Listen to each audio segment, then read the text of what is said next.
bagian tidak diduga almarhum Datuk Patinggi Tan Sri Adnan Haji Satim Januari yang lalu. Ucapan takziah dirakamkan kepada Yang Berhormat Tanjung Datuk dan semua ahli keluarga. Itu semua adalah kehendak Allah Subhanahu wa taala, Tuhan yang Maha Esa pentadbir alam semesta. Kita reda atas ketentuan takdir berkenaan pada saat negeri Sarawak berhajatkan pemimpin yang mengutamakan pembangunan luar bandar dan pemimpin yang bersifat inklusif untuk semua bangsa dan agama. Kehendak yang Maha Esa, pemimpin ini hanya dipinjamkan kepada kita hanya seketika, kurang daripada 3 tahun yang genap. Namun Tuan Speaker, takdir Allah Subhanahu wa taala untuk negeri Sarawak sentiasa baik untuk penduduknya, berkat perpaduan pelbagai bangsa dan kesetiaan kepada para pemimpinnya. Allah takdirkan Yang Amat Berhormat Datuk Amar, Abang Haji Abdul Rahman Zohari Tun Datuk Abang Haji Openg diamanahkan untuk menggalas kepemimpinan negeri Sarawak dalam suatu peralihan kuasa yang cukup teratur dan tenang. Tahniah diucapkan dan iringan doa sentiasa dititipkan. Alhamdulillah, sejak hari pertama Yang Amat Berhormat Datuk Amar mengambil alih kuasa, beliau telah menegaskan untuk meneruskan perjuangan membangunkan Sarawak dengan mengutamakan penduduk luar bandar, memastikan konektiviti, kemudahan air dan elektrik luar bandar disediakan, di samping mempertingkatkan aspek pendidikan. Kami rakyat luar bandar menarik nafas lega atas ikrar ini dan kita berkeyakinan penuh atas kemampuan Yang Amat Berhormat Datuk Amar Ketua Menteri yang cukup berpengalaman setelah berada dalam Kabinet Negeri hampir 4 dekad. Inilah yang dinamakan sebagai kesinambungan kepemimpinan yang pasti akan dicatatkan dengan tinta emas dalam sejarah moden negeri Sarawak. Hakikatnya, Yang Amat Berhormat Ketua Menteri amat mencintai rakyat Sarawak dan cukup memahami aspirasi rakyat negeri ini. Kini beliau sedang membawa Sarawak beranjak daripada ekonomi konvensional kepada ekonomi digital yang pasti akan merubah keseluruhan landscape negeri Sarawak dan akan membina asas yang kukuh untuk generasi masa depan Sarawak, kerana 65% daripada jumlah penduduk adalah berusia di bawah 40 tahun. Datuk Speaker, DUN N44 Jemoring masih dahagakan pembangunan. Manakala tidak, Pekan Matu separuh abad yang lalu tidak jauh bezanya dengan Bandar Mukah.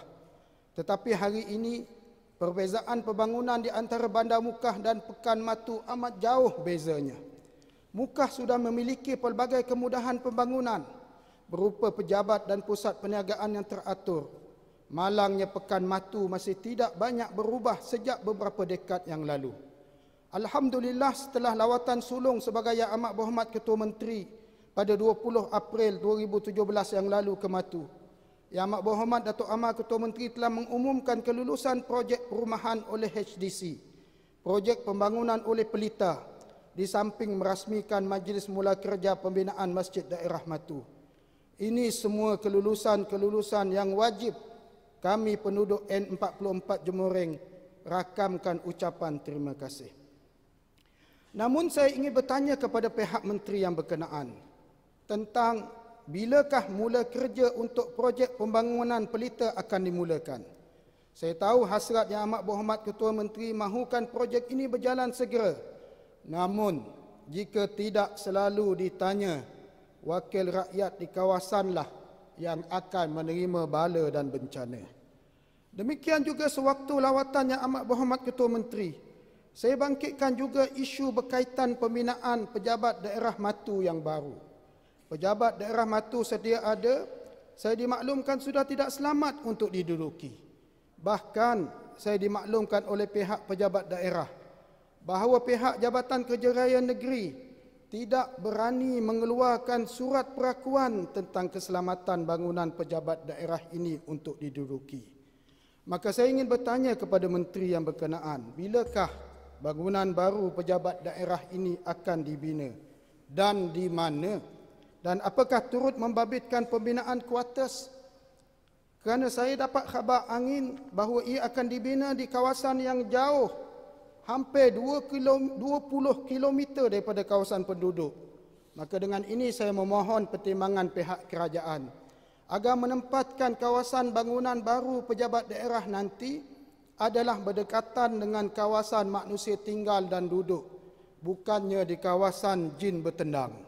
Secara spesifik untuk memudahkan, seboleh-bolehnya bersebelahan kawasan pembangunan pelita yang dicadangkan sekarang, ataupun bersebelahan dengan Masjid Daerah Matu yang sedang dibina. Datuk Speaker, Tuan Yang Terutama Tun telah menyentuh di dalam ucapan pembukaan soal keperluan penjawat awam memainkan peranan sangat penting bagi memastikan pentadbiran dan pembangunan negeri dilaksanakan dengan jayanya bagi memenuhi aspirasi rakyat. Saya amat menjunjung kasih atas ucapan ini dan saya juga amat berterima kasih atas segala khidmat bakti cemerlang perkhidmatan awam negeri Sarawak. Oleh itu, saya pohon mengutarakan kepada pihak menteri yang bertanggungjawab soal pentadbiran awam dan pemantauan negeri agar mengambil tindakan lebih proaktif dalam sudut pemantauan pelaksanaan projek transformasi luar bandar agar semua projek yang telah diluluskan diselesaikan dalam tempoh yang telah ditetapkan dan setiap projek diamanahkan kepada kontraktor yang benar-benar punya kemampuan dan mampu menjalankan tugas secara yang sepatutnya dan yang paling penting dalam tempoh masa yang telah dijanjikan. Ini adalah bagi memastikan rakyat mendapat manfaat segera daripada setiap projek yang diluluskan. Dan kita sebagai wakil rakyat jelas kelihatan telah menunaikan janji kerajaan kepada rakyat. Hal projek lewat dan projek sakit amat menjejaskan persepsi terhadap integriti wakil rakyat. Padahal yang melaksanakan segala projek berkenaan adalah agensi kerajaan dan pegawai-pegawai yang terlibat. Maka saya ingin penjelasan menteri yang berkenaan. Apakah sebenarnya bentuk tindakan yang boleh diambil dan telah diambil terhadap kontraktor yang menjadi sebab dan punca projek sakit dan tergendala? Datuk Speaker, 53 prinsip yang dicanangkan dalam kempen pilihan raya negeri yang lalu adalah suatu anjakan paradigma perubahan yang besar dalam lanskap politik dan pembangunan di Sarawak.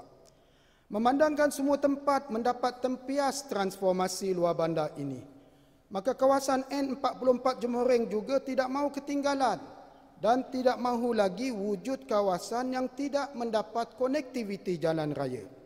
Maka saya ingin memohon daripada menteri yang berkenaan agar membantu kami mengkaji dan seterusnya meluluskan jalan raya yang hanya sejauh 5 km yang menghubungkan jalan utama berdekatan Feri Igan di sebelah seberang Matu menuju ke Kampung Kebuau dan 5 kawasan rumah panjang di bawah kawasan N44 Jemoreng. 3 jambatan kecil yang menghubungkan kawasan ini telah saya usahakan mendapat peruntukan daripada kerajaan pusat. Manakala untuk jalan raya, saya pohon pihak kerajaan negeri membantu untuk meluluskannya. Pohon jasa baik menteri yang berkenaan memberikan jawapan. Kerana saya selalu dapat rungutan penduduk. Mereka sukar untuk pergi ke gereja pada hari Ahad untuk sembahyang kerana jalan raya yang tidak wujud. Datuk Speaker, aspek pelancongan juga adalah suatu aspek keutamaan yang amat berhormat Ketua Menteri yang baru. Produk pelancongan perlu dipelbagaikan kerana ia membawa impak besar kepada perkembangan ekonomi. Maka saya pohon mencadangkan agar agensi berkenaan turun padang ke kawasan saya untuk mengenal pasti produk yang boleh dibangunkan. Memandangkan kawasan saya memiliki pelbagai daya tarikan seperti sungai dalam pekan yang boleh dijadikan sebagai floating market, kawasan bersejarah yang wujud sejak zaman Brunei dan pelbagai produk kraft dan hasil laut dan sebagainya yang boleh menarik perhatian pelancong. Maka kita mohon menteri yang berkenaan memberikan maklum balas. Datuk Speaker, Yang Amat Berhormat Perdana Menteri pada Mei 2016 telah mengumumkan persetujuan bagi pembinaan semula SMK Matu. Saya ingin rakamkan ucapan terima kasih atas perkara ini. Saya tahu masih terlalu banyak prasarana sekolah di kawasan N44 perlukan perhatian segera pihak kerajaan. Oleh itu, sebagai permulaan, saya mohon respon Menteri yang berkenaan. Apakah status terkini proses pembinaan semula SMK Matu yang telah diluluskan setahun yang lalu? Datuk Speaker, pembangunan fizikal tidak akan lengkap tanpa pembangunan spiritual. Hak kebebasan beragama dan mengamalkan kepercayaan masing-masing adalah asas perlembagaan negeri ini dan kontrak sosial yang telah disepakati lebih setengah abad yang lalu di negara ini. Ia wajar dipertahankan dan dipertingkatkan. Menyentuh soal pendidikan Islam, saya ingin tahu daripada menteri yang berkenaan, berapa ramai lagikah guru-guru subjek pendidikan Islam di sekolah-sekolah seluruh Sarawak yang belum diisi, dan bilakah ia akan diisi dan bagaimana ia akan diisi? Kerana saya dengar khabarnya jumlah yang belum diisi ini beratus-ratus. Kita rasa pelik kerana setelah setengah abad merdeka, kita masih gagal dalam perkara yang amat asas seperti ini, iaitu menyediakan bilangan yang cukup untuk guru subjek agama Islam di sekolah-sekolah. Tak usahlah kita terlalu taksub dan terpengaruh dengan dakwah pembangkang yang mahu mengganggu keharmonian amalan beragama di Sarawak. Kalaulah guru anak tempatan tidak cukup, maka latihlah mereka.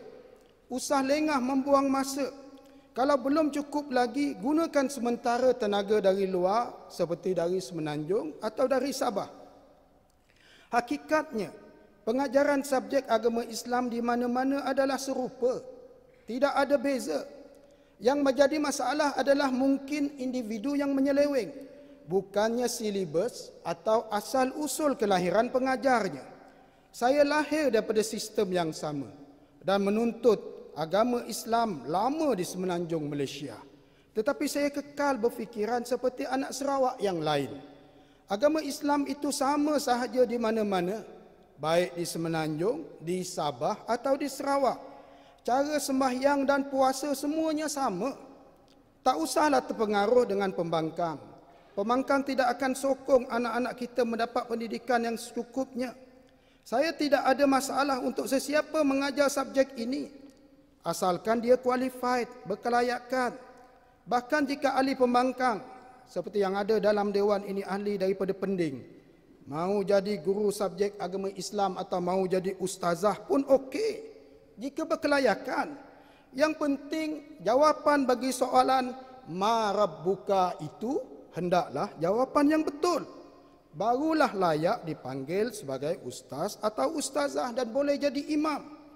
Kena ada kelulusan agama yang diiktiraf oleh kerajaan.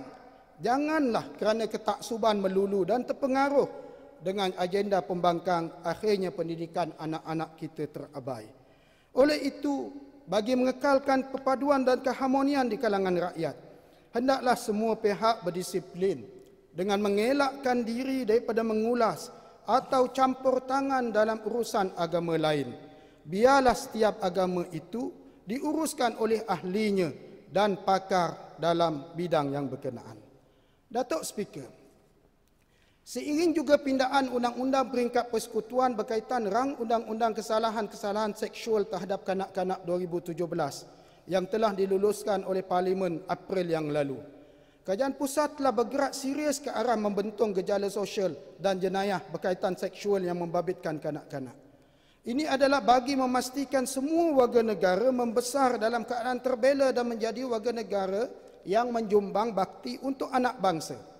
Fasal 2 Akta berkenaan menyatakan bahawa kanak-kanak yang dimaksudkan adalah yang berumur bawah 18 tahun.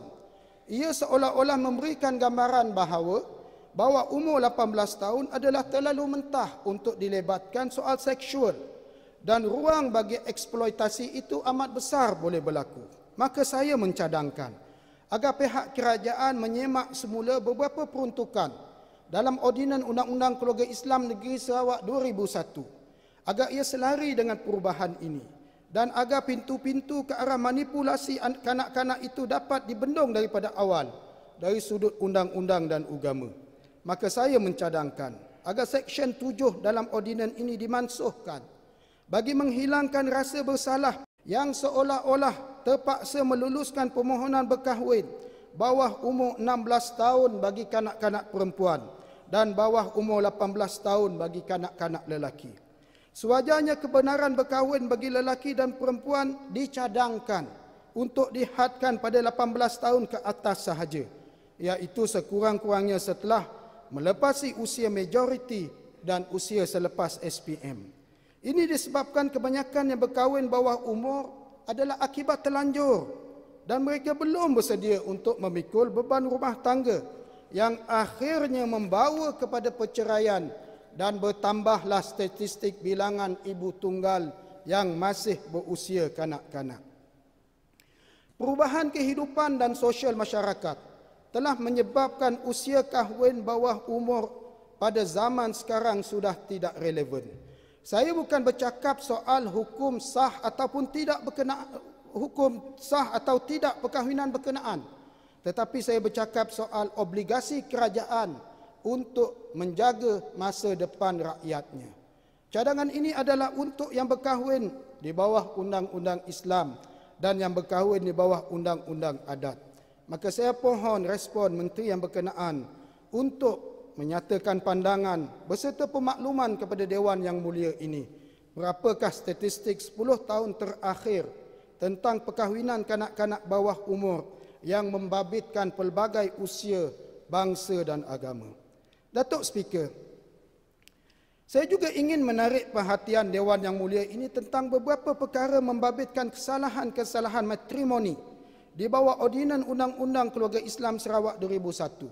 Sebahagian penalti yang dikenakan adalah merupakan hukuman ta'zir akibat melanggar peruntukan Undang-Undang Pentadbiran Syariah yang bukannya berupa hukum syarak. Contohnya, Seksyen 127. Ini agak kontroversi. Berkaitan poligami tanpa kebenaran mahkamah yang mengakibatkan denda RM3,000 atau penjara 2 tahun atau kedua-duanya. Padahal poligami bukanlah suatu dosa dan bukannya suatu jenayah. Walaupun Datuk Speaker, saya tidak berhasrat untuk poligami buat masa ini. Nanti isteri saya baca handset, masalah saya. Jika rukun nikahnya lengkap, maka sahlah ia. Jika ia dilakukan tanpa kebenaran mahkamah syariah, maka ia menjadi kesalahan undang-undang pentadbiran mahkamah. Bukannya kesalahan melanggar hukum syarak. Penalti yang dikenakan sekarang seolah-olah memperlakukan peramal poligami tanpa kebenaran mahkamah adalah seperti penjenayah. Padahal mereka melakukan sesuatu yang halal di sudut syarak. Akibatnya sebahagian umat Islam yang melanggar Seksyen 127 ini diperlakukan umpama penjenayah. Sedangkan ada penjenayah seksual yang lain tidak diambil tindakan berdasarkan kehendak hukum syarak yang sebenarnya. Bahkan lagi teruk jika membabitkan penjawat awam. Akibat hukuman ini ada yang kena hukuman buang kerja, tidak terima pencen dan sebagainya. Sedangkan mereka hanya melanggar undang-undang yang bersifat pentadbiran dan bukannya jenayah. Maka saya mencadangkan agar ditiadakan hukuman penjara bagi kesalahan-kesalahan seperti ini. Dan diperkenalkan suatu kaedah untuk kutipan kompaun bagi kesalahan-kesalahan berkenaan. Sebagaimana dinyatakan di bawah Seksyen 129 dan 137 Ordinan Tata Cara Jenayah Syariah Sarawak 2001. Kompaun yang dikenakan janganlah hingga beribu ringgit. Mungkin boleh dicadangkan 500 ke, 700 ke, 800 ke. Ya, bagi kesalahan pertama dan ada tambahan bagi kesalahan seterusnya. Ali Fauzi Moreng, can you wind up in 2 minutes? Ya, I conclude, Datuk Speaker.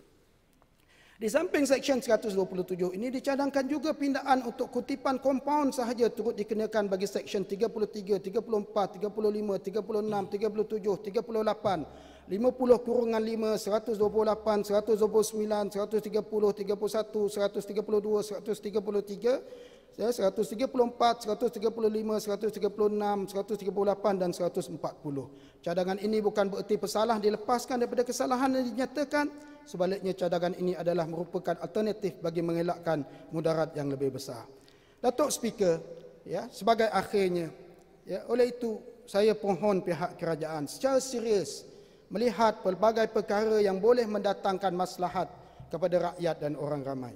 Juga sebagaimana yang diumumkan oleh Yang Amat Berhormat Datuk Amar Ketua Menteri, ya, kita sokong untuk terus meningkatkan kemudahan-kemudahan awam di kawasan luar bandar. Aturkanlah khidmat elektrik yang tidak ada blackout. Air pipe yang putih jernih tanpa warna coklat atau kuning. Khidmat telekomunikasi dan internet jalur lebar yang sepantas kilat. Dan bantuan pertanian yang moden dan perikanan yang menguntungkan agar mereka yang daif terus diperkasakan dan jurang perbezaan di antara taraf kehidupan dapat dirapatkan. Datuk Speaker, kita mahukan Sarawak yang kekal sejahtera selama-lamanya dan diberkati oleh Allah Subhanahu Wa Taala, Tuhan semesta alam. Maka dengan ini saya mengusulkan sokongan penghargaan atas ucapan pembukaan persidangan pertama penggal kedua DUN ke-18 oleh Tuan Yang Terutama Yang di-Pertua Negeri Sarawak pada Khamis 11 Mei 2017 yang lalu. Saya juga ambil kesempatan untuk ucapkan selamat Hari Guru, selamat Hari Gawai, Gayu Guru Gerai Nyamai, selamat berpuasa menyambut Ramadan Al-Mubarak, selamat menyambut Hari Raya Aidilfitri. Sekian, terima kasih.